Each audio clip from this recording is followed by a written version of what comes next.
आपण पाहत आहात आपल्या हक्काचे प्रतिध्वनी न्यूज। राधानगरी धरणाचा 6 क्रमांकाचा स्वयंचलित दरवाजा उघडला। भोगावती नदीच्या पाणी पातळीत वाढीची शक्यता।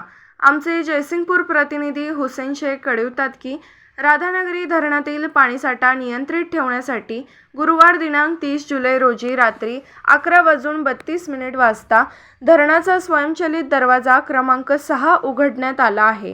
त्यामुळे भोगावती नदीपात्रातील पाणी पातळीत वाढ होण्याची शक्यता असून नदीकाठच्या नागरिकांनी सतर्क राहावे असे आवाहन जलसंपदा विभागाच्या वतीने करण्यात आले आहे।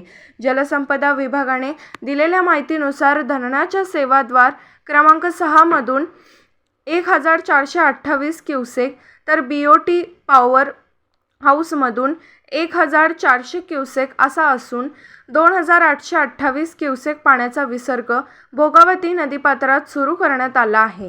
पाण्याचा विसर्ग सुरू झाल्यामुळे नदीच्या प्रवाहात वाढ होणार असून सखल भागातील नागरिकांनी आवश्यक ती खबरदारी घेणे गरजेचे आहे।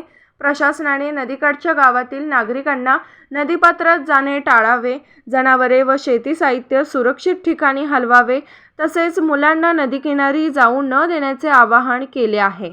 तसेच स्थानिक ग्रामपंचायती, महसूल प्रशासन आणि आपत्ती व्यवस्थापन यंत्रणांनी परिस्थितीवर लक्ष ठेवून आवश्यक ती दक्षता घेण्याच्या सूचना संबंधित विभागांना देण्यात आल्या आहेत। दरम्यान धरण परिसरात सुरू असलेल्या पावसाची तीव्रता आणि पाणलोट क्षेत्रातून होणारी आवक लक्षात घेऊन पुढील काळात विसर्गात आवश्यकतेनुसार बदल केला जाऊ शकतो।